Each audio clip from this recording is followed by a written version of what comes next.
Assalamualaikum warahmatullahi wabarakatuh. Sahabat wayang yang berbahagia, mari tetaplah bersyukur karena segala nikmat selalu dilimpahkan Tuhan kepada kita semua. Selamat berjumpa kembali dengan channel kami Bakat Wayang yang selalu setia hadir di hadapan Anda. Tayangan edukasi berikut ini berjudul Absahnya Sebuah Sumpah. Semoga tetap menghibur dan bermanfaat. Dan ingat adanya petuah berikut bahwa kaya bukanlah banyak harta, tetapi kaya hatinya. Artinya jiwanya selalu tenang. Oke, selamat menonton sampai tuntas. Nguri-uri yasan para pujangga Nuswantara ing wekdal kawuri kanthi nyariosaken lampahipun sejarah tokoh pewayangan mliginipun ing Ringgit Purwa kanthi andharan ingkang prasaja saha ringkes. Sahabat wayang semuanya yang kami cintai dan yang berbahagia dimanapun Anda berada, berikut ini kita sampaikan edukasi tentang wayang. Berikutnya pada tayangan ini adalah sosok Raden Uttara. Siapakah dia Raden Uttara? Akan kita kupas bersama-sama. Selamat menikmati. Iki wujude Raden Uttara lan Raden Wiratsangka, putra Nalendra ing negara Wirata kang kaloro lan katelu. Purwakaning cariyos. Kayon utawi gunungan. Wujudipun kayon ngemu kebaing pralampita. Ugi ngemu maneka warni suraos wonten salebeting jagat pewayangan. Maneka warni wontenipun sipating wujud sedaya dumados saking dat ingkang Maha Nyipta panguwaos titah ing saindenging madyapada menika.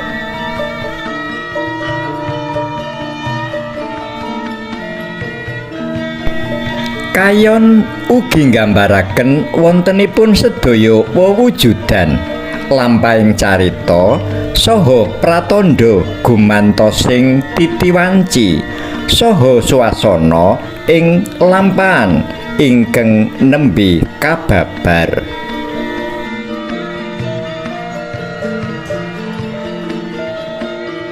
Kacarita iki paseban negara Wirata.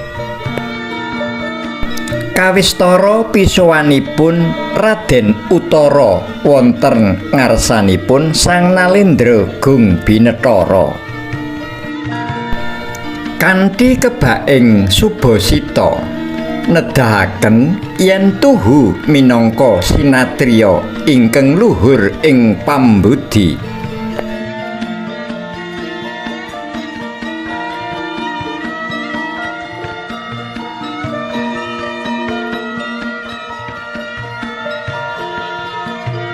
Boten katalompen marakipun Raden Wiratsangka tan benten kebak ing patuladan minangka kaca benggalaning para taruna ing negari Wirata.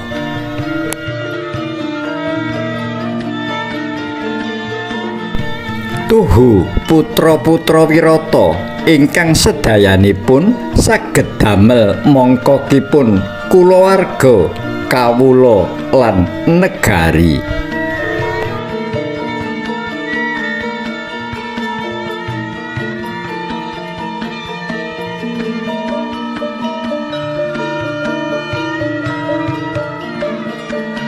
Sahabat wayang sekalian yang berbahagia, selamat berjumpa kembali dengan channel kami edukasi wayang, tentang khusus biografi tentang tokoh-tokoh kita sampaikan di hadapan sahabat wayang semuanya. Di belakang saya ini adalah gambaran daripada paseban dari negara Wiroto. Di sini terlihat ayah yang dihadap oleh para putra-putranya yang nanti satu persatu akan kami sampaikan kepada sahabat wayang semuanya, siapa-siapa mereka-mereka ini. Sebagai pengantar, ini adalah raja dari Wiroto, Prabu Maswapati. Kemudian ini adalah anak bungsunya, yaitu Dewi Utari. Kemudian ini adalah anak yang nomor 1, yaitu Raden Seto, kemudian Raden Utoro, kemudian Raden Wiratsongko. Satu persatu nanti akan saya sampaikan kepada sahabat wayang semuanya. Selamat menikmati. Terima kasih. Iki uda wedanane Raden Utara lan Raden Wiratsongko, satriya loro kang katon sakembaran, bagus rupane, imbang panguwasaning olah kaprajan. Raden Utara putra kaloro ratu ing negara Wirata, satriya kang pasmane luruh uga anteng, ananging digdaya uga wicaksana. Raden Wiratsongko iku putra katelu saka cacah 4, sedulur tunggal Rama lan ibu. Putra Nalendra kang grapyak semanak tansah caket marang kawulane blobo ing bondo donya.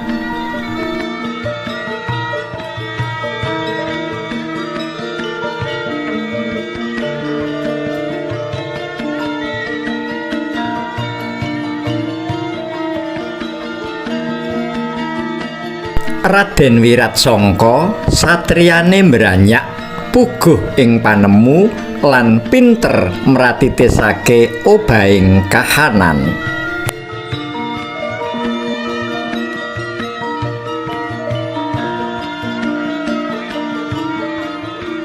Sudarmanipun satriya-satriya kala wau inggih menika Prabu Maswapati saha Dewi Rekatawati minangka ibunipun.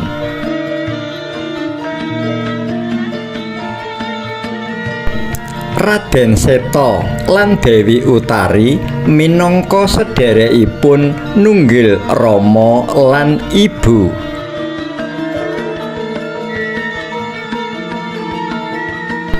Raden Utara satriya ingkang digdaya pilih tanding saha limpat panguwaosing jemparing saha mumpuni babagan gelaring aperang. Raden Wiratsongko ugi boten benten satriya ingkang wegik panguwasing olah kaprajuritan. Dasaring satriya ingkang tansah gegulang sarwining seserepan pranyata ndadosaken satriya ingkang jejeg tatak anggenipun ngayahi sesanggeman.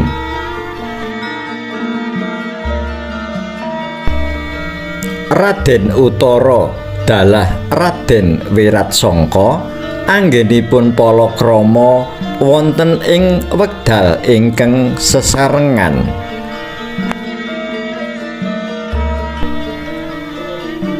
Dene garwanipun Raden Utara sesilih Dewi Tirtawati. Dene cumandhakipun Raden Utara wonten ing kasatriyan Cemara Jajar.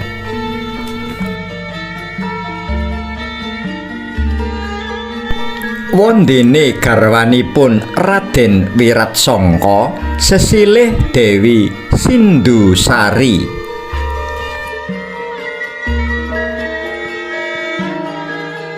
Dewi Sindusari menika rayinipun Dewi Tirtawati nunggil Rama lan Ibu. Dene putri kekalih menika putranipun Prabu Tasikraja saking negari Tasikretna. Raden Wiratsangka cumandhak ing kasatriyan Cemara Tunggal. Kasatriyane putra-putra Wirata iki Raden Seta ing Cemara Sewu, Raden Utara ing Cemara Jajar lan Raden Wiratsangka ing Cemara Tunggal. Prabu Matswapati lan putra-putrane rumangsa nduweni utang budi kabecikan marang para Pandhawa kang wis tau nyelametake jiwa lan negara Wirata. Kanggo pituwase bondo lan kraton Wirata dipasrahake para Pandhawa kanggo ragating perang Baratayuda. Lan senopati kawitan bakal ditindakake dening kabeh putra-putra Wirata nganti tumekaning pralaya.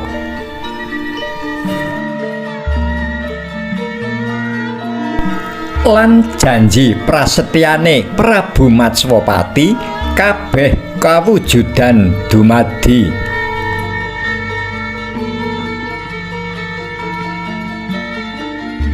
Raden Utara miwiti maju perang minangka senopati pengampinge Resi Seta. Ing paperangan iku akeh para prajurit Wirata lan Ngastina kang samiya gugur.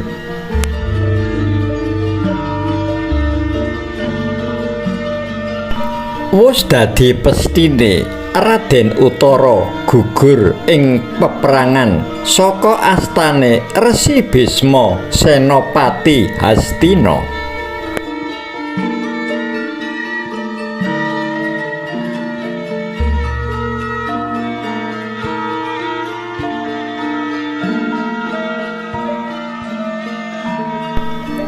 Semono uga Raden Wiratsangka uga gugur saka tangane Resi Durna kataman pusaka Cundamanik.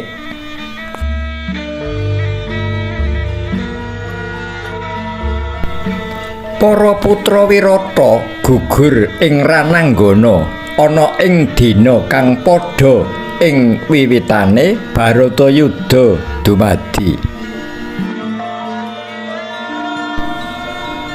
Saparipurnane para senopati kawitan wis gugur. Sabanjure para Pandhawa tumuli ndapuk senopati anyar kanggo mbajutake lakune Baratayuda. Sadangunipun perang Baratayuda, negari Wirata kagem pakuwonipun para Pandhawa. Kacariosaken perang ageng menika lumampah 18 dinten laminipun. Saparipurnaning perang Baratayuda, para Pandhawa lajeng boyongan saking negari Wirata tumuju negari Ngastina kagem nerasaken turasing panguwaos trah Barata.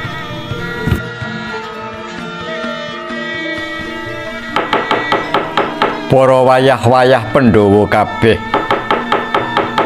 tengaraning perang Baratayuda jaya binangun wus trawaca. Mula Lelanana Senopati Agung kapisan kapundhut dening eyang-eyangmu. Eyangmu Seta, aku Utara lan eyangmu Wiratsangka kang bakal maju ana ing Rananggana. Welingku marang kowe wayah-wayah kang ndak tresnani.